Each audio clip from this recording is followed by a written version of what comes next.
തമിഴ്നാട്ടിൽ നിന്നുള്ള മത്സ്യത്തൊഴിലാളിയെ ആക്രമിച്ച് ശ്രീലങ്കൻ കടൽ കൊള്ളക്കാർ.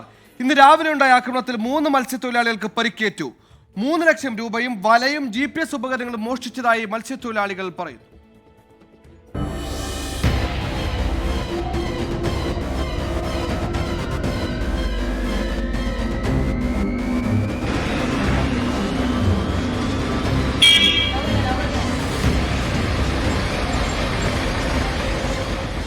ഒരിടവേളയ്ക്ക് ശേഷമാണ് വീണ്ടും കടൽ കൊള്ളക്കാരുടെ ആക്രമണം ഉണ്ടായിരിക്കുന്നത്.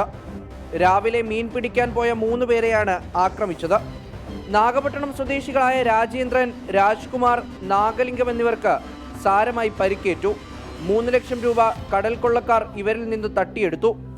ശേഷം വലയും GPS ഉപകരണങ്ങളും കവർന്നു. തടയാൻ ശ്രമിച്ചപ്പോഴായിരുന്നു മർദ്ദനം. പിന്നാലെ എത്തിയ ബോട്ടിലുണ്ടായിരുന്നവരാണ് ഇവരെ രക്ഷപ്പെടുത്തിയത്. 3 പേരെയും നാഗപട്ടണം മെഡിക്കൽ കോളേജിൽ പ്രവേശിപ്പിച്ചിട്ടുണ്ട്. ഒരാളുടെ തലയ്ക്ക് സാരമായി പരിക്കേറ്റു. ശ്രീലങ്കൻ നാവികസേന ഓരോ ആഴ്ചയിലും നിരവധി മത്സ്യത്തൊഴിലാളികളെ പിടികൂടുന്നുണ്ട്. ഇതിനിടയിലാണ് കടൽ കൊള്ളക്കാരുടെ ഭീഷണി. മുഹമ്മദ് റഹീസ്, 24, ചെന്നൈ.